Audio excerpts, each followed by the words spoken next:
Je m'appelle Dominique Demey et je suis originaire d'un petit village qui s'appelle Essé, au sud de Rennes, près de Janzé. Je suis né en 1982 à Bombay, en Inde, et j'ai été adopté par une famille française originaire de Nantes.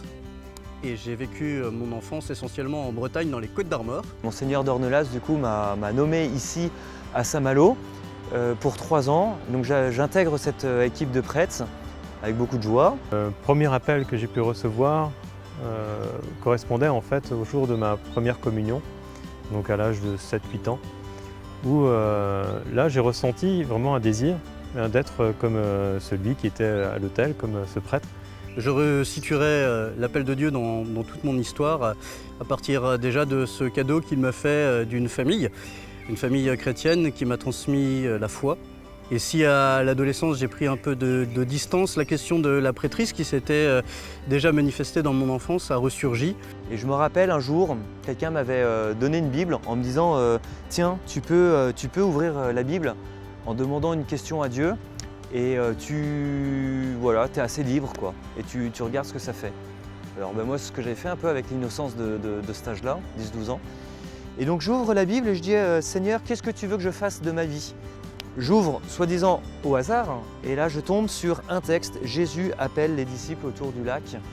Et voilà, et les disciples se mettent à la suite de Jésus.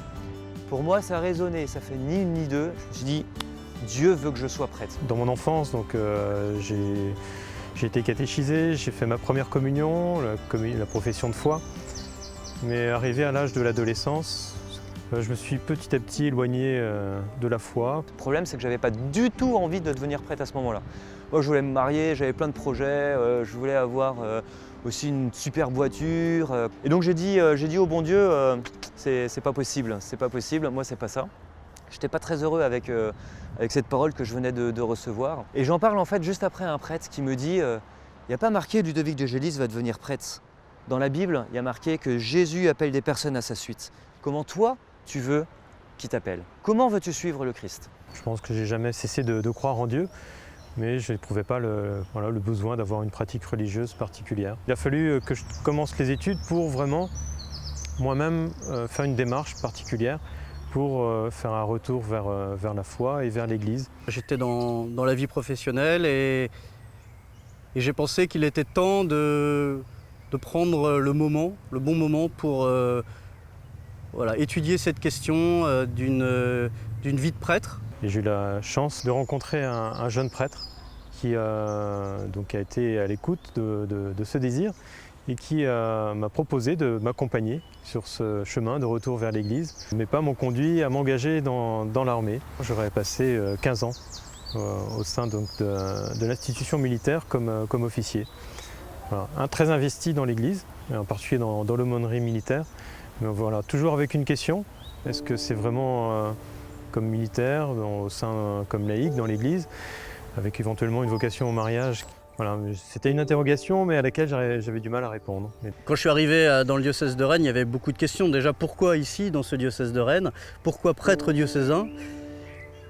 Voilà, derrière ces questions-là, il y a un appel de Dieu, je pense, qui résonne avec plus de force quand on est au séminaire et qu'on prend le temps de l'écouter. J'avais toujours ce tiraillement entre le prêtre est celui qui ne se marie pas et qui n'a pas de famille, et le prêtre est celui qui se donne à Dieu dans la joie, dans la paix, pour produire des fruits. À l'époque, dans mon entourage, on m'avait plutôt dissuadé de prendre cette orientation.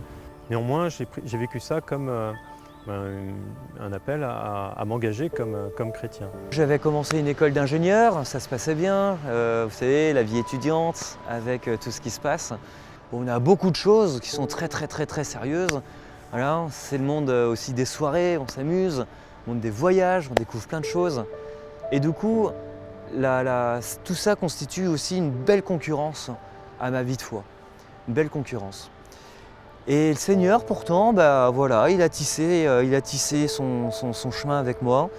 Ce qui fait que petit à petit, j'ai pu me donner un peu plus à Dieu à travers des petits services dans l'Église, des petits services dans la communauté de l'Emmanuel. Ce qui fait qu'en terminant mon école d'ingénieur, la question de la vocation est revenue. Elle était là et j'avais envie de me donner, j'avais envie de dire oui à Dieu. J'ai eu ensuite l'occasion de pouvoir partir en pèlerinage sur les pas de Mère Teresa, donc à Calcutta, où j'ai senti un appel particulier en priant sur la tombe de Mère Teresa. Alors je crois que le Seigneur m'appelle à être prêtre diocésain parce qu'il me connaît et qu'il sait aussi que j'aime la diversité. Et je crois qu'être prêtre diocésain, c'est justement se rendre disponible à toute cette diversité. On a la possibilité de rencontrer des personnes diverses et variées. J'ai eu la chance de pouvoir faire des études et dans le cadre de ces études, de rencontrer donc, des étudiants d'origine diverses, en particulier donc, des étudiants d'origine chinoise, d'origine asiatique. Et ça avait été l'occasion donc, de discuter avec eux de ce qui à l'époque comment changeait ma vie, qui était ce retour à la foi au moment où je demandais justement le sacrement de la confirmation. Et à travers ces échanges, je me suis rendu compte bien qu'eux aspiraient aussi, ces amis chinois de culture bouddhiste, aspiraient aussi à un approfondissement de leur vie spirituelle, mais ne connaissaient rien au christianisme. Donc c'était pour moi l'occasion aussi de témoigner de cette redécouverte de ma foi, de témoigner du Christ. Quand j'ai découvert la communauté de l'Emmanuel, j'ai découvert aussi une vie fraternelle entre prêtres très fort. Alors moi, je n'étais pas encore prêtre, mais je touchais du doigt une vie fraternelle belle dans laquelle eh bien, y a un partage, il y a une vie commune, dans laquelle on se détend aussi ensemble, dans laquelle quelquefois on part en vacances aussi ensemble. À travers ces échanges, bien, des amitiés se sont nourries. Et c'est là qu'en fait j'ai eu ce désir particulier de pouvoir témoigner auprès de ceux qui n'ont jamais entendu parler du Christ, et en particulier auprès de personnes issues de cultures différentes. Au départ, je n'avais pas clairement l'idée des missions étrangères de Paris, et mes pas m'ont conduit à aller prier un jour à la chapelle de la Médaille miraculeuse à Paris. Et c'est en priant devant la statue de la Sainte Vierge qu'à un moment, c'est devenu clair à mon esprit, il fallait que j'aille frapper à la porte des missions étrangères, donc, qui se tenait donc, juste à côté de la médaille. Je ne savais pas quelle était la réalité de ce diocèse-là. Je l'ai découvert au cours de ces années de formation, au cours de ces années aussi où j'ai pu être dans les paroisses, à Vitré et à Bru. Et je suis aujourd'hui très heureux de pouvoir donner ma vie pour le diocèse de Rennes, qui est vraiment un très beau diocèse, avec une vitalité étonnante dans les communautés chrétiennes. Il y a beaucoup de travail. La mission est sérieuse. Et on prie ensemble, on a des missions ensemble, on a des temps de repos ensemble. Je sais pas, on va faire du karting ensemble, on va faire du bateau ensemble. On a tout à fait aussi une vie personnelle indispensable. Et ce n'est pas non plus une fuite de la solitude, puisque dans la solitude, il y a quelque chose qui est bon. C'est dans la solitude que le Seigneur nous rejoint aussi, entre autres. Et ça, c'est vrai pour tous les états de vie. C'est en étant seul, en offrant des moments seuls au bon Dieu, que lui vient dans notre vie et se donne à nous.